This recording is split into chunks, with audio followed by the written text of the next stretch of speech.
ang lahat, tanda ng paggalang sa banal na Espiritu sa katauhan na mahal Apo Rinching.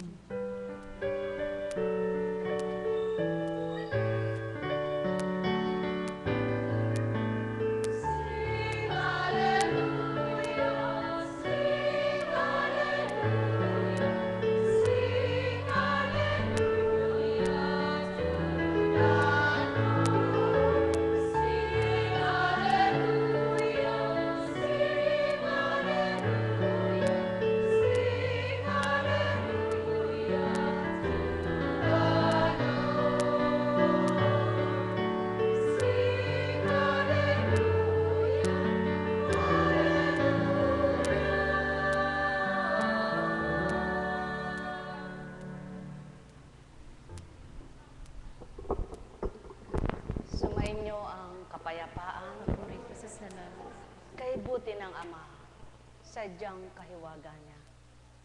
Himala niya'y taglay, kapangyarihay walang katutundanganan.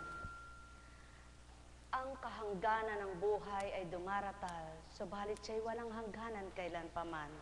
Kaya't inyong pakinggan ang kanyang panawagan, puso ninyo'y ilaan na tuwiran. Sa isip niyo'y ganap ikintal, kanyang mga banal na aral, sapagkat kayo'y mga anak na turingan, ang may pandinig ay nakarinig.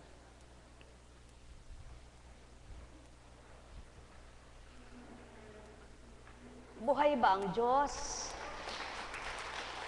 Purihin, purihin, purihin ang Ama. Salamat sa inyong pagbabata, sa inyong paghihintay. Bilang katauhan, galak ang puso ko na nag-uumapaw sa inyo pong pagtitiis o paghihintay. Sino ako para ako'y hintayin nyo? Ngunit hindi po akong hinintay nyo. Bilang katauhan na alipin lamang na nagpapaalipin sa banal na Espiritu, ang kalooban ng Diyos ang naghari sa inyo at hindi ang kalooban ninyo. Kaya't pasalamatan nyo ang Ama sa inyong mga pagbabata. Buhay ba ang Diyos? Marami man ang sagabal na ginawa para maantala ang pagdatal, subalit hindi pa rin niloob ng Ama na hindi makaabot, sapagkat kayo man din ay sinidlan niya ng pagbabata upang abutan kayo. Nang dahil kayo ay anak ng Amang naturingan, hindi nga ba't siya ang magbibigay galak kanino man? Tuwiran niyang tinuturan, siyang nagbibigay sigla at kagalakan. Ano man ang mga pinagdaraanan sa buhay, kung matibay niyong pagtitiwalaan ng Diyos Ama, tuwiran niyang ipapadama pa rin sa inyo ang liwanag kung papaano ito sumisilay sa inyong katauhan ay kanyang ibinibigay. Ang pagmamahal kung paano ito'y sumisibol sa inyong kalooban, na kung papaano ito'y mararamdaman. Ang pagtitibay na kanyang ipinagkakaloob, hindi lahat ay kakamtan ng sinuman. Sapagkat ang tuwirang sa kanya'y naghahanap at nakikiisa sa kanyang espiritu ng banal na walang hanggan, yaon ang magtatamasan yon. Kung magkagayon at tinatamasa ninyo, yung galak na mula sa Kanya, naway patuloy niyong kamtin ang patuloy na pagmamahal niya at madama niyong lubusan sa kaloob-looban ng inyong damdamin. Sumainyo sa tuwina ang paghahari niya at mapuspos kayong lubos, sapagkat kayo'y mga anak na nagnanasang makisa at makadamang patuloy sa Kanyang Espiritu. Pagpalain kayo. Buhay ba ang Ama? Marapat pong hindi mahuli sapagkat dapat kahapon pa uuwi. Subalit, mayroon pong pagsubok na naganap na tunay namang pinakita lamang ng Ama kung paano siya kumilos. Iyaon pong isang kasama namin habang kami ay, ang mga bata ay pinagbigyan na makapasyal. May text po na hindi ko naman agad nabasa. Niloob ng Ama yun na hindi ko mabasa para hindi kami magmadaling umuwi. Sapagkat ang unang text ay, Apo, maaari po ba kayong umuwi muna? Sapagkat yung pong si kapatid na Romieka ay na nadulas po ekay nabagok yung ulo, dumudugo, sabi niya.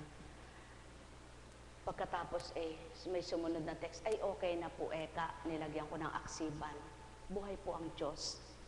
Sapagkat hindi ko nabasa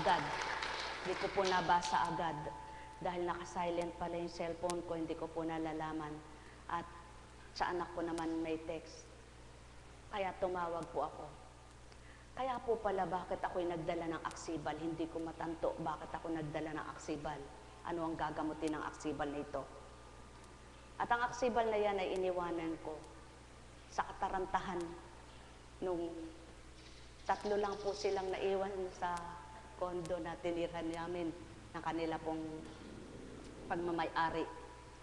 3 lalaki sila, kaya wala silang kasamang babae. Pare-pares po palang duwag kahit lalaki.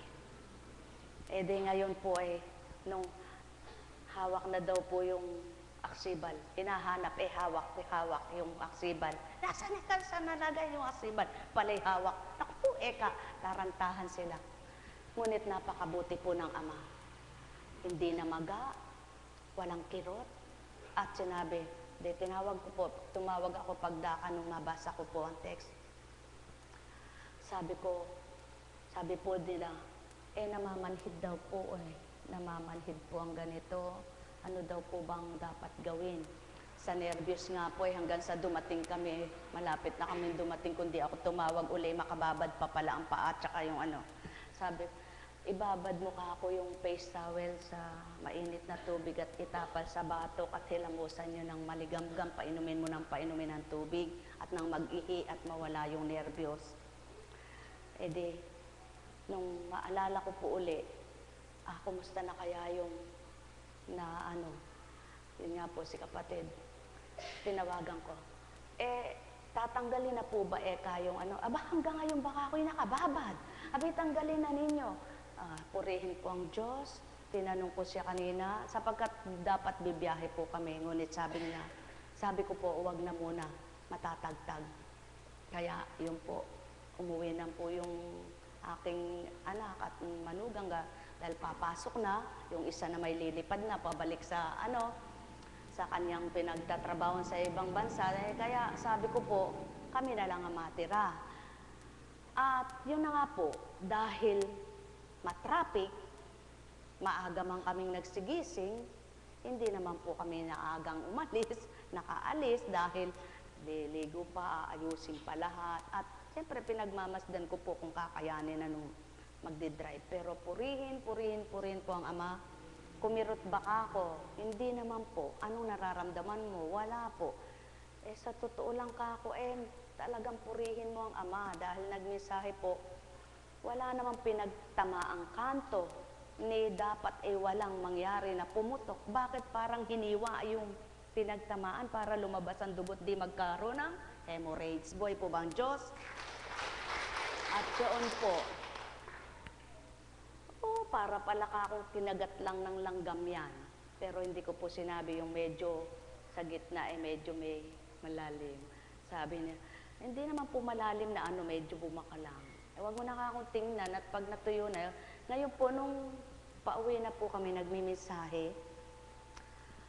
pasubali ko, ba't niloob ko anak na maganap yaon? Ang pinabuksan po niya sa akin ay sa panahon ni Elias. At habang binabasa ko po ito'y binabaybay ng Espiritu, ang katuparan at kaganapan ng kanyang salita. At pagkatapos ay sinabi niyang, bakit niloob kong maganap sa kanya yaon? Anak, upang muli patotohanan ko ako ang pinaglilingkuran niyo. Sa ganang pagkatao, ano nga bang malay niyo at anong dapat nagagawin niyo? Subalit, sa ganang aking Espiritu, tinuro ko anong dapat gawin niyo. Kahit sabihin mo sa kanya, ipa-x-ray o pa-CT scan, walang makikita. Kaya sabi ko po, sulong ka ako, natatakot ka magpa-CT scan ka. At alam niyo po ba kahiwagaan ng Diyos? Habang kami ay pabiyahe na malapit na kami dito, doon po ba sa tune na hindi ko alam kung ano yung tune na yun na may mga question and answer.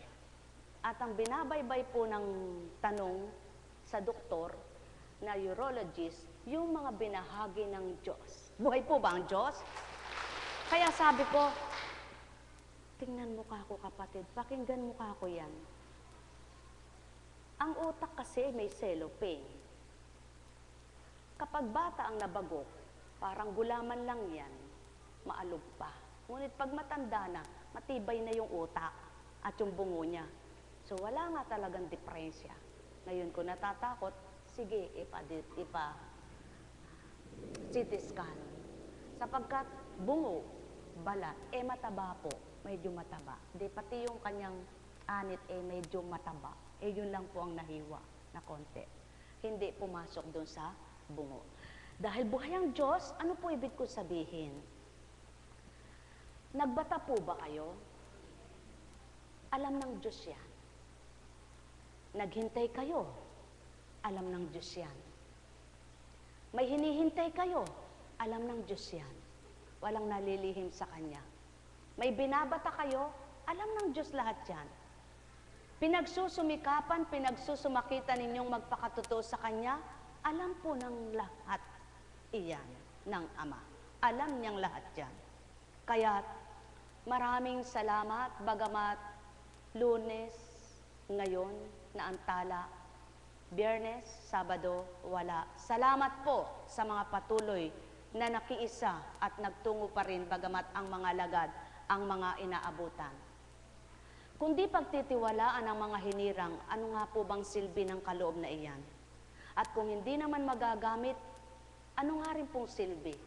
Kung hindi pakikinabangan, ano rin kabuluhan? Kaya't ang lahat ng pakinabang ay nakakamtan ng mga taong may katapatan at nakikipagtotoo. Di ba ga?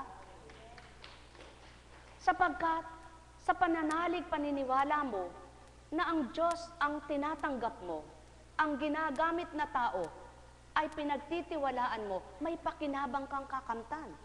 Sapagkat wala naman sa tao ang hiwaga at himala. Nasa Diyos ang awa, nasa tao ang gawa. Ngayon, huwag pong manatili o manahan sa isip ng tao na kapag wala ang isang apo kuntsing ay hindi na magtutungo sa dambana. Hindi po nararapat na maging gayon ang pag-iisip ng tao.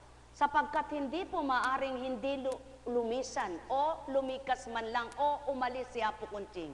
Sapagkat daratalang takda, kung dadalhin sa ibayong dagat, hindi maaring magbalikan.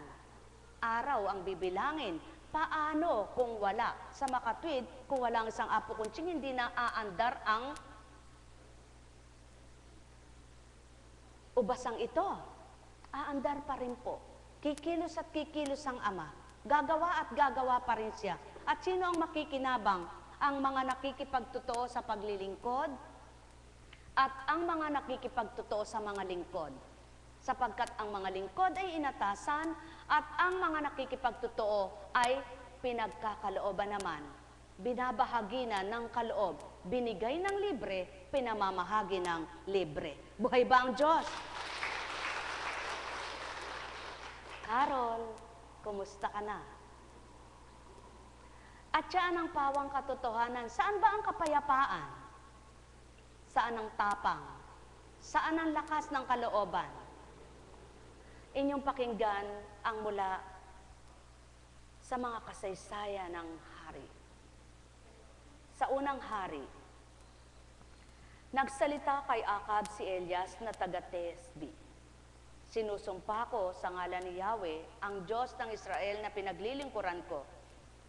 Hindi uulan ni hindi man lamang magkakahamog sa mga darating na taon hanggang hindi ko sinasabi. Pagkatapos sinabi ni Yahweh kay Elias, umalis ka rito at magtago ka sa batis ng Karit, sa silangan ng Jordan. Makainom ka ng tubig sa batis at may inutusan akong mga uwak na maghahatid sa iyo ng pagkain. Gayon nga ang ginawa niya, lumakad siya at nanirahan sa may batis ng Karit, sa silangan ng Jordan. Umaga't hapon, may mga uwak na nagdadala sa kanya ng pagkain, sa batis naman siya umiinom.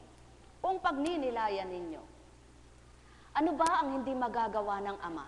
Sumunod ka't tumalima sa kanyang espiritu na hindi mo nakikita, ngunit nangungusap, nagdaratal sa iyo at nagbabahagi ng tama at tumpak. Paano ito mapapatotohanan ng Diyos mong nangungusap? Paano mapapatotohanan ng Diyos mo'y buhay kung ikaw na anak niya na sinabi niyang ginagamit kita, anak. Ayaw mong sumunod, ayaw mong tumalima, may pag-aalinlangan ka sa ginagawa niyang tama at tumpak. Sa mga gagawin niyang marapat, sa mga gagawin niyang dapat, sa mga gagawin niyang mga hiwaga. Mapapatotohanan ba ng Ama na siya'y mahiwaga at buhay kung ang mga anak niya'y lahat ay may pag-aalinlangan? Mapapatotohanan ba ng Ama na siya'y makapangyarihan kung walang magtitiwala sa kanyang salita na hindi man siya nakikita, ngunit makapangyarihan ang salita niyang kikilos sa bawat isa? At siyaon ang Ama, pagtiwalaan mo siya. Iba ang espiritu niya sa espiritong Juan. Ang espiritu niya ay tama kung mangusap, totoo kung magturan sa lahat. Ngunit paano magiging makatotohanan ng lahat ng tao kung di siya tanging itatangi? Paanong itatangi? Itangi mo siya sa lahat. Huwag mo siyang ipahigit kanino man. Bagay, salapi, tao. Sapagkat kapag siya pinahigit mo sa tao, pinahigit mo sa bagay, pinahigit mo sa salapi, hindi mo mapapatotohanan siya higit sa lahat. Sapagkat ang tao ay kaloob niya, ang bagay ay kaloob niya, ang salapi kaloob niya. At alam niya ang tao ay dapat mahalin at arugain. At alam niya ang salapi kailangan ng taong minamahal niya. Ang mga bagay ay kailangan ng mga minamahal niyang nilalang. Sa makatwid walang kulang sa Ama. Walang mali sa Kanya. Ang tao ang nagkukulang at nagkakamali. Ang tao ang umaayaw sa kanyang karunungan. Ang tao ang di gumugusto sa kanyang kapangyarihan. Ang tao ang hindi tumutupad sa kanyang mga aral. Ang tao ang nag-aalinlangan sa kanyang magagawa. Subalit anak niya, mga anak niya, huwag kayong mag-alinlangan sa magagawa niya. Mapapatotohanan niya, ang salita niya ay buhay at makapangyarihan. Ang salita niya ay hindi napaparam at ang salita niya ay hindi nagkakabula. Ang may pandinig ay nakarinig. Patunayan mo munang anak niya na tumatalimak at sumusunod sa kanya at patototohanan din naman niya, ikay anak niyang pinahihigit sa dapat na mahigit pa sapagkat ikay mahal niya. Ano ang ibig kong ituran? Pinahigit ang tao sa lahat ng binuhay niya, sa hayop, sa halaman, sa mga isda, mga ibon, mga hanip, sa makatwid. Binigyan ng karapatan ng tao ng talino upang mag-isip, ng damdamin upang makadaba, ng bibig upang mangusap, gamitin ito sa lahat ng dapat at marapat. At doon ay gagamitin ka rin ng Ama sa lahat ng dapat at marapat ukol sa Kanya, ukol sa inyo, at ukol sa kapwa nyo. Sapagkat kailan may hindi siya magtuturo ng ikapapahamak, ikasasama, at ikaliligaw ng lahat. Ang may pandinig ay nakarinig. Sumainyong kapayapaan, pagharian kayo ng lubusan, mapuspos kayong tuwiran, magalak ang inyong kalooban. Nekkarameneyahanam, nekkarameneyahanam, nekkarameneyahanam. Buhay bang Ama? Kapag ang takot ang hindi ninyo inalis sa buhay nyo, hindi nyo matutupad kung ano ang gusto ng Ama. Ngunit ang takot nyo'y ilaan nyo sa Kanya at ilagak nyo at magaganap sa inyo ang patapangin niya kayo. Bawat araw, may magagawa siyang higit sa kanino mang tao. At bawat sandali, maging buong magdamag. Kaya't kung siya'y pagtitiwalaan, makakamtan mo tao ang hiwag at himala niyang nakalaan para sa iyo. Ang may pandinig ay nakarinig. Sumainyong kapayapaan, pagharian kayo ng tuwiran, malubos ang inyong kagalakan, kasiyahay inyong kamtan. Nekkarameneyahanam, nekkarameneyahanam, nekkarameneyahanam.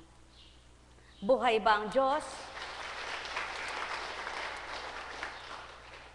Sa paglisan bilang tao, hindi po kapahingahan ang hanap, hindi paglilibang. Ngunit hindi ko na kailangan pang sabihin sa inyo para ipagmagaling at magmagaling, sapagkat tanging Ama naman ang nakababatid kung anong tunay na laman ng isip at kalooban. Ngunit purihin ang Ama sa bawat patutuong salita niya ay walang pagkabula. Ilang beses na bang naganap na ang dakong yaon ay sa tuwing aakyat ay may natutupad na pinatitibay ang kalooban, na pinakikitang hiwaga, na pinatototohanan ng salita niya'y buhay. Ngunit, kung bilang tao, susuko ka na hindi mo nababalikan. Susuko ka na, matatakot ka na. Subalit kasama mo ang Diyos, magtiwala ka sa Kanya, manalig ka sa Kanya. Bakit po, mga minamahal ko bilang tao? Ilang beses nang magtungo sa dakong yaon para makasama ang buong pamilya, makabanding, subalit hindi umuuwing may galak. Sapagkat pagkarating mo doon, makailang araw ka, susupungin na po ng acid yung anak ko. At habang umaakyat kami, dinatal sa akin ng Espiritu. Pasubali ko, Constancia, patototohanan ko na may kalayaan ang lahat. Pakikita ko sa iyo na anumang dako'y wag dapat katakutan. Kung kabiguan sa una, hindi lahat ay kabiguan. Kung hirap sa una, hindi lahat ay hirap na yaan. Kung sakit sa una, hindi buong panahon ay sakit na lamang yan. Magtiwala ka, anak, at ipatag ang iyong loob. Mananahan kayo roon na hindi matutupad at magaganap yung naganap noon. Subalit pagsubok po. Kahapon, nung pabandang mag-aalas 2 na po yaon, ang sabi nung anak ko, Ma, sumenyas na po yung anak ko daw. Habang nilalakad ko po yung patungo sa sakyan nila, Ama, nagtitiwala ako sa sinambit mo. Alam kong ito'y tukso lamang ng demonyo. Ito ay pang-agaw niya sa aming ligaya na samantalang dapat ay kami buo ngayon, sama-sama malasap nilang saya. Sila man lang, wag na ako, sapagkat di ko naman kailangan ito. Mas kita ko lang silang masaya ay maligaya na ako. Huwag mo namang loobing, hadlangan na naman ni Satanas ito. Pagarian niyo po siya at pagarian ako. Nagtungo po ako doon. Kumusta ka na? Hindi po kumikibo. Pahilot niyo po ako kay ano. At pagdakay ng usap po sa kanya. Manalig ka. Mawawala na yan. Sa isip mo lang yan. Alisin mo sa isip mo. At panaligan mo. Mawawala na. Naplos-aplos ko po. Mayroon lamang siguro nadiri ka o kaya ay nasinok ka ganyan. Pagkatapos puyat ka, kaya panaligan mo, mawawala yan, sabi ko po. Ngayon, hinaplos-aplos. Sumunod po yung alagad na si Arlene at saka yung kabiyak ng puso niya. Ang sabi, dito na rin ako, sabi niya. Hindi, sige, mag-enjoy kayo, sabi ko. Ako na lang dito, matira dito. Pamiyamiya po. Sabi niya, Ma, okay na. Okay ka na? Talaga okay ka na? Sabi niya. Opo. O sige ka ako, anak. Purihin po ang Ama. Hanggang nakaraos po ang pagdating ng gabi ay, sige ka ako, matulog ka muna bago kayo magbiyahe. At kanina po, kinumusta ko siya. Salamat, purihin nandun. Buhay po ba ang Diyos? At nangungusap po ang Espiritu habang nagaganap ito. Bakit ang tao'y gayon, anak? Kapag nangyari sa kanila, ang sasabihin, lagi na lang eka ang ganyan, lagi na lang ganyan. Nakakatakot na eka, baka gano'n na naman. Pinangungunahan ng Diyos. Ito po ang iniiyak ko kung minsan. Bakit lagi na lang ako ginagawa mo halimbawa? At pinararanas mo muna sa akin. Ngunit ang tugon ay ito. Sino anak ang gagawin kong halimbawa? Batid baga nila kung ano ang gagawin at kung papaano ito itutup din. Ngunit ikaw may sisiwalat mo sa kanilang marapat. At yaon ang di alam ng tao kapag tinutubos mo yung kapwa mo, tulad ng Kristo na hirapan na sakitan. Naramdaman ko rin po yung naramdaman niya, subalit tinulog ko lang nawala na. Ganyan pala ang buhay. Marami kang pinagdaraanan. Habang nabubuhay ka, nakikibaka ka. Habang tumataha ka sa daigdig, marami kang pinakikibakahan. Ngunit saan nga ba ang tapang ng loob? Sino nga ba ang lakas mo habang pinakikibakahan mo yan? Ang Diyos, mga minamahal ko. Sapagkat ano nga ba ang mangyayari kung magiging duwag ka? Ano nga ba ang mapapala mo kung magpapakatakot ka? Ano nga ba ang mangyayari sa iyo kapag naging lito ka na? Wala na. At yan pala ang nagaganap sa maraming nilalang na may karamdaman. Sa maraming nilalang na may dalahin sa buhay. Sa maraming nilalang na wala ng pag-asa. Bigay nyo ang katapatan nyo sa Ama. Ilagak nyo ang pakikipagtotoo nyo sa Kanya. Magpakatapat kayo sa pananampalataya. Gumawa kayo, huwag sa salita.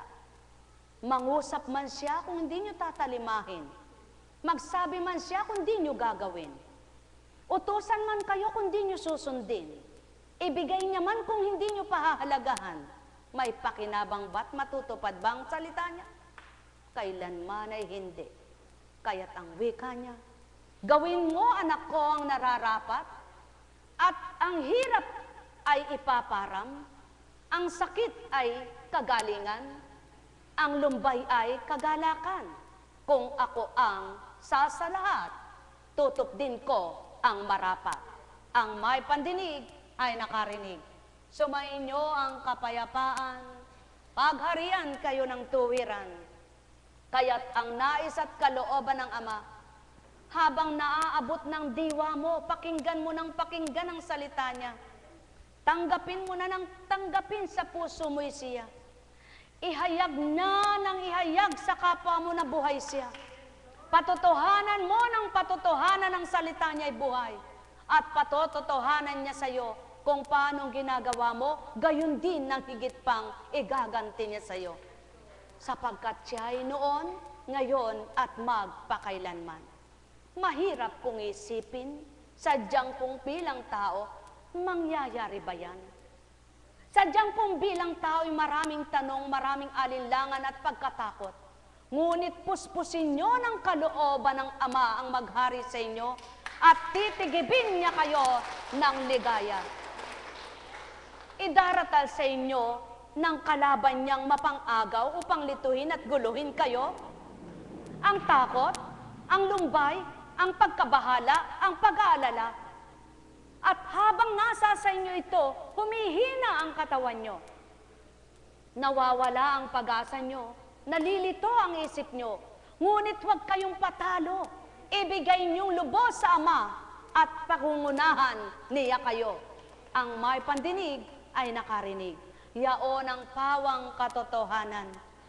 Sapagkat kung nababatid nyo lamang ang magagawa niya at kung susundin nyo lamang ang salita niya, ito ang paalala niya sa tuwina. Mga anak, habang nabubuhay kayo, may magagawa ako. At habang bubuhayin ko kayo, may pamamaraan ako. At habang hinihintay nyo ang paglaya nyo sa anumang pagkalipin nyo, huwag nyong lilimutin ang salita ko at huwag nyong tatalikdan sa puso nyo kung ano ako, damhin nyo. Sa gayon, hindi mangingibabaw ang pagkatao nyo, kundi ang kalooban kong maghari sa inyo. Sa gayon, mawawala at malilimutan ninyong bilang kayo at makakapanguna akong lubos sa inyo. Sa gayon na ako ang nangunguna, ano pang maghaharing pagkatao nyo? Nang dahil ako nang naghari, nahulagpusan niyong maghapon, mahulagpusan niyong magdamag, at sa tuwinay, may bukas pa. Buhay ba nga, Ama? Kaya sa tuwina ang layon ko, pakinggan ang aral ko, bulay-bulayin ang isip nyo, magtantong lubos kayo, sa pagninilay nyo'y kasama, at kapiling nyo'y espiritu ko, doon sa inyong mga tao, ako'y nananahan na totoo. Ang may pandinig ay nakarinig. Mahal na mahal ko kayo. Tuwiran kong tinuturan. Mahal na mahal ko kayo. Nekkarameneyahanam, nekkarameneyahanam, nekkarameneyahanam.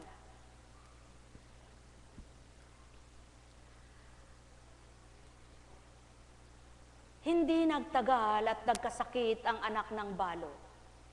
Lumubha ang sakit ng bata hanggang sa ito ay mamatay. Kaya't sinabi ng babae kay Elias, "Anong ikinagagalit ninyo sa akin, lingkod ng Diyos? Naparito ba kayo upang ako'y sumbatan sa aking mga kasalanan at patayin ang aking anak?" "Akin na ang bata," wika ni Elias, at kinuha niya ang bata. Ipinanhik sa itaas niya, sa silid ng kanyang tinutuluyan.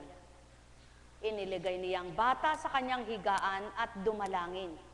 "Yahweh, aking Diyos, ganito po ba ang inyong igaganti sa babaeng nagpatuloy sa akin? Makaitlo nitong hiningahan ng bata, kasunod ang ganitong dalangin. Yahweh, aking Diyos, hinihiling ko po na mangyaring ibalik ninyo ang buhay ng batang ito." Dininig ni Yahweh ang dalangin ni Elias at nabuhay ang bata. Buhay ba ang ama? Lingkod ka ba ng ama? At tumungo ka sa isang dako, kinupkup ka at minahal ng kapwa mo. Igaganti ba sa iyo ay masama? Ang haba ng mga salita, ang kapal ng mga talata, bakit dito ibinigkas at binuksan sa pahayag na ito upang sambitin sa kanila? Nagpatuloy ka ba ng bukal sa kalooban mo sa kapwa mo? Nag-alay ka ba na ikasisi at ikagagalak na totoo? Tulad ni Elias, ang nagpatuloy na babaeng balo na doon ay pinatungo siya ng ama upang doon ay manahan ng ilan na araw habang hinihintay ang tag-ulan. Ito pa ba ay gaganti ang mamatayang bata? Niloob na mangyari yaon upang mapakita ng amang hiwaga at himala, upang mapatotohanan niya, "Ako ang buhay, ako ang lakas, ako ang lahat, anak na mabuti." Tinutupad mo ba ang kalooban ng ama? Sinusunod mo ba ang kagustuhan niya? Tapat ka bang nagtitiwala sa kanya? Kung ang patay ay nabubuhay niya, ikaw pa kayang buhay? Ang wala siyang magawa? Kung ang isang patay ay may nagawa siya, ikaw pa kayang nabubuhay pa na kailangan mo pa siya? At kailangan mo pang mabuhay sa lupa? Manalig ka, may magagawa siya sa iyo. Ang may pandinig ay nakarinig. Sumainyo ang kapayapaan. Pagharian kayo ng tuwiran. Malubos ang sa inyo'y kagalakan. Pagtitibay ay inyong kamtan. Mabuksan ang inyong paunawa upang ganap mawawaan ang sa akin ay hinahayag at inuulat upang kayo'y maging ganap sa may tumanggap.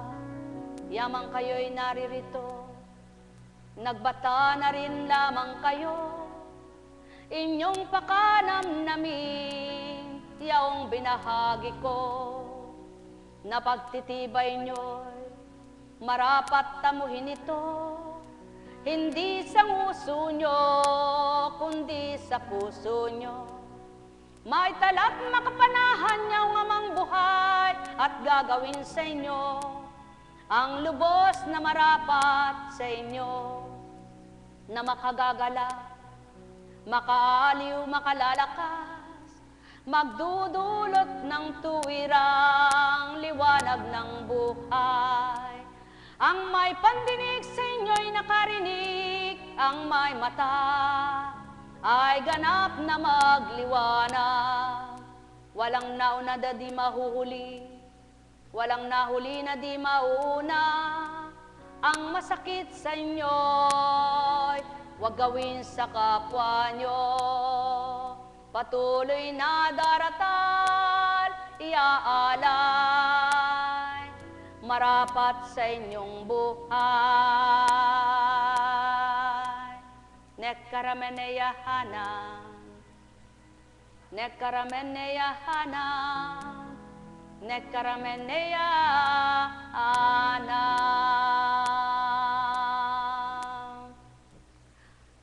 Dakila ang Ama, buhay na walang kapantay. Tunay ang kanyang salita ay buhay. Sa kanyang kaligtasan, sa kanya ang kaloobang mainam, sa kanyang liwanag ng buhay, sa kanya ang kapanatagan, sa kanyang lahat ng mabuti. Hanapin niyo siya at masusumpungan, tanggapin niyo siya at makapanahan. Huwag niyo siyang hiwalayan habang kayo nabubuhay. Ang kaligtasan ng kaluluwa at katawan sa kanya'y sa inyo'y alay. Nekkarameneyahanam, nekkarameneyahanam, nekkarameneyahanam. Sino ang nagkasakit na gumaling na hindi na magkakasakit pa? Habang nabubuhay ka, anumang pinagaling sa iyo'y maaring ibabahagi pa at muli ay higit pa. Ngunit, huwag katakutan. Habang may buhay, may pag-asa. Buhay ba ang Diyos? Tapat ba ang Diyos? Totoo ba ang Diyos? Abala ba kayo sa inyong hanap buhay? Abala ba kayo sa lahat ng inyong kagustuhan? Huwag kayong masyadong maging abala. Bigyan nyo ng puwang sa puso nyo ang Ama. Huwag kayong masyadong maging abala sa kaiisip ng kung ano-ano. Bigyan nyo ng puwang sa isip nyo ang Ama. At ang bawat pagtatalagan nyo sa Kanya, para siya'y tanggapin nyo at pakilala siya sa inyo, may magagawa siyang mabuti sa bawat isa. Ang may pandinig ay nakarinig. Sumayin kapayapaan, pagharian kayong lubos. Buhay bang Ama? Tapat bang Diyos? Totoo bang Diyos? Kung tapat at totoo ang Diyos, may naramdaman po ba kayo sa Kanya? Lagi niyong tatandaan, may hangganan ng lakas, may hangganan ng buhay. Ngunit, kung nasumpungan niyo ang Ama, nakilala niyo siya at nakatanim na siya sa puso niyo at di na nawawala siya, at ang mga aral niya ay nakatanim na rin sa isip niyo at lumalagot, nagbubunga na, hindi na kayo makakadanas pa ng sa dating pagkatao niyo na kaunting dinadala nyo'y hirap na hirap, bigat na bigat. Na kaunting galit nyo'y nagsisiklab, umaalab, nagpupuyos, nagngingit-ngit na kayong ganat. Sapagkat ang lahat ng ito ay kaya niyang iparang, pawiin, alisin, at kayo'y maging bagong buhay. Buhay ba ang Diyos? Buhay ba ang Diyos? Buhay ba ang Diyos? Tapat ba ang Diyos? Totoo ba ang Diyos? Kung magkagayon at tapat, totoo ang Diyos,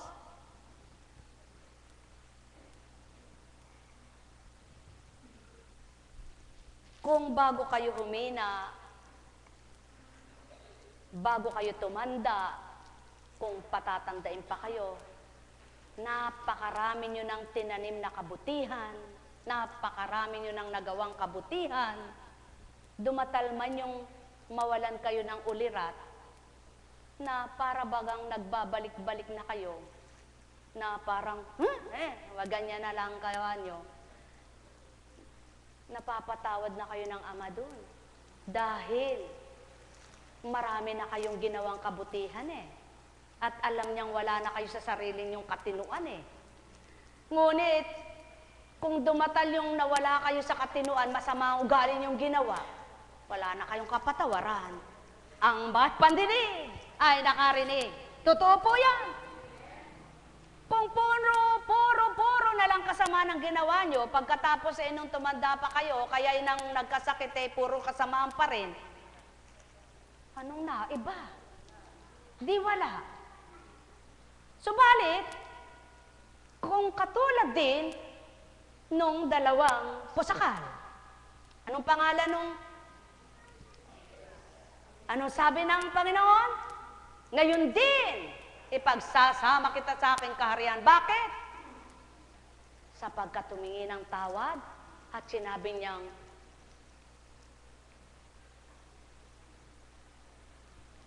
patawarin mo ako. Paano kung masama na nga ugali mo habang may sakit ka? At masama pa ugali mo nang wala kang sakit? Nung tumanda ka ay masama ugali mo at nang mawalan ka ng ulirat, masama pa rin ugali mo. Paano ka pang mangingin ng tawad?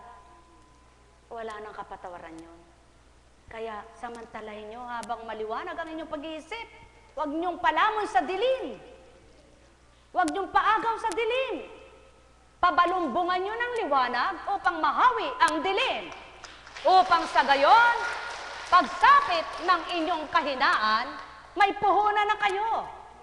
Na hindi na ito mawawala, tubo lang ng tubo. May natanim na kayo. Ani lang kayo ng ani. Kahit di na kayo magtanim. Sapagkat tinapos na ng Ama ang pagal na katawan. Alam kong may magagawa ang Ama. Alam kong may magagawa ang Ama. Baka hindi kanya manahit ka na. Bawat araw ako sa inyo'y naghihintay. Alam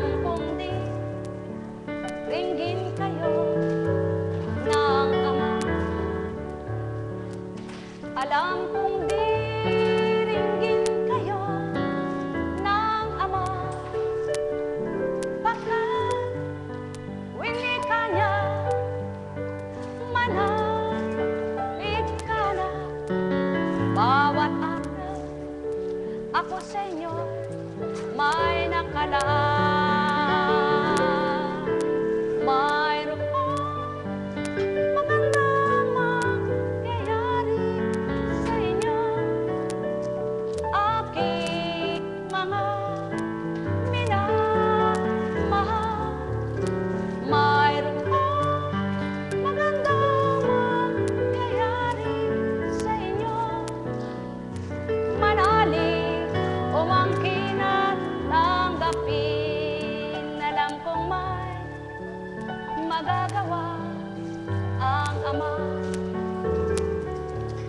Alam kong may magagawa ang Ama.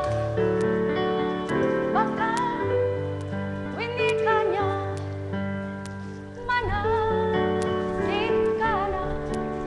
Bawat araw ako sa inyo may nakalaan. Mayroon magandang mangyayari sa inyo.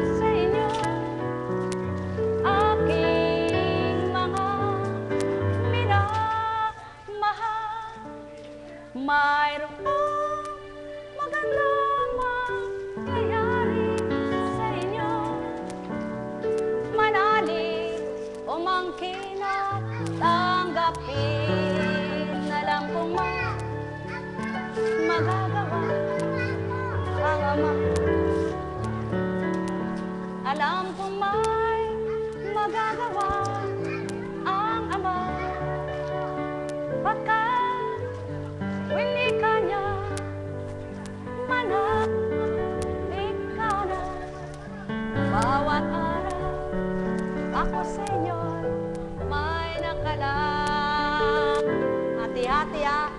Mayroon naman sa inyo. Aking minamahal. Mayroon magandang mangyayari sa inyo.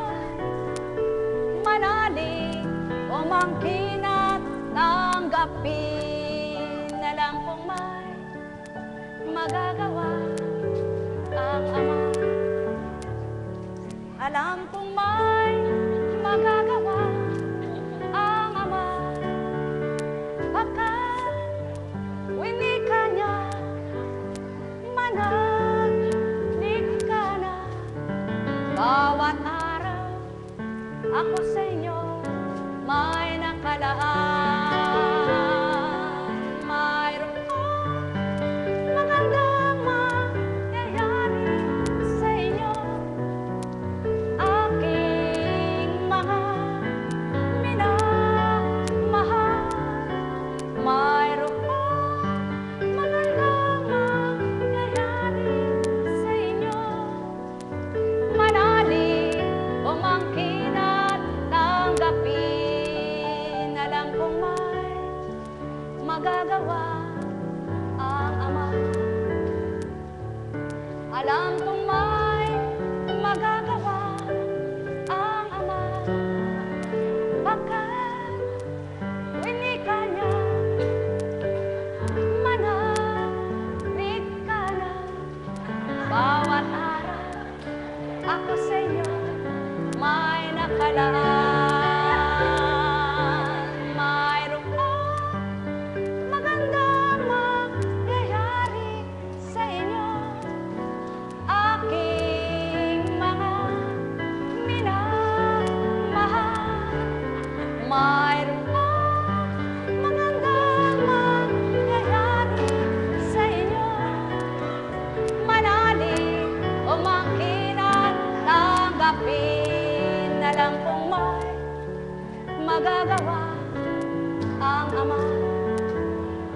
Alam kong may magagawa ang Ama, pagkat winika niya, manahimik ka na. Bawat araw ako sa inyo may nakalaan. Mayroong magandang mangyayari sa inyo, aking mga minamahal. Mayroong magandang mangyayari sa inyo, manalig, umangkin at tanggapin. Alam kong may magagawa ang Ama. Alam kong may magagawa ang Ama, pagkat winika niya, manahimik ka na. Bawat araw ako sa inyo may nakalaan. Mayroong magandang mangyayari sa inyo, aking mga minamahal. Mayroong magandang mangyayari sa inyo, manalig, umangkin at tanggapin. Alam kong may magagawa ang Ama. Alam kong may magagawa ang Ama, pagkat winika niya, manahimik ka na. Bawat araw ako sa inyo may nakalaan. Mayroong magandang mangyayari sa inyo, aking mga minamahal. Mayroong magandang mangyayari sa inyo, manalig, umangkin at tanggapin. Ang tama po palang pananalig, yung hindi mo pa man nakikita, pinananaligan mo na, tinatanggap mo na, at inaangkin mo na. Sapagkat kung nakita mo lamang, bakit nga ba pananaligan mo pa, nandyan na. Di panaligan mo kahit wala pa. Kahit hindi mo pa siya nararamdaman na magaling ka na, angkinin mo na, tinanggap mo na. Kahit hindi mo pa nakikita, angkinin mo na tinanggap mo na. Kahit ano pa ang gusto mo at hinihiling mo, wala pa sa iyo, tinanggap mo na, inangkin mo na. Ganyan ang tunay at tapat na pananampalataya. Buhay ba ang Diyos? Buhay ba ang Diyos? Totoo ba ang Diyos? Tapat ba ang Diyos? Totoo po na buhay ang Diyos, tapat siya. Magpakatapat ka lang na anak niya. Buhayin mo ang pananampalataya mo sa Kanya at ibibigay niya ang napaka-imposible para sa iyo na gagawin niyang posible sa Kanya. Sumayin niyo ang kapayapaan, pagarian kayong tuwiran, malubos ang inyong kagalakan, kasiyahay inyong kamtan. Buhay ba ang Diyos? Buhay po ba ang Diyos? Kung magkagayon at buhay po ang Diyos, mabait po kayo, no? May meeting po ang mga alagad eh. Naka-schedule na po ito nung pang nakaraang isang buwan po eh. In-schedule na po ito sapagkat sunod-sunod nga po yung misyon, kung saan po yung mga misyon na tinutunguhan, hindi po kami makasingit ng araw na may meeting. Dahil pagkatapos ay umaalis, sa umaga naman eh, hindi po pwede ako dahil marami po akong ginagampanan. So ngayon po, in-schedule na po ito na hindi naman po akalain na ganitong mangyayari dahil hindi po natin hawak ang ating buhay. Hindi po natin hawak ang ating kaganapan. Ang plano po ng Diyos ay di plano ng tao. Hindi tao ang nagpupundasyon, kundi ang Diyos. Kaya kung ano ang pinatupad ng Diyos sa atin, lasapin nating may sarap, may galak at pasasalamat. Tandaan po ninyo, ang lahat ay Kanyang isasadsad. Makakahulagpos kang ganap na may kakibat na galak. Pagpalain kayo sa pangalan ng Diyos Ama, Diyos Anak, Diyos Espiritu Santo. Magsihayo kayong may galak sa puso nyo. Liwanag ng buhay at makulay na buhay ay sumainyong lahat. Pagpalain kayo. May bukas pa.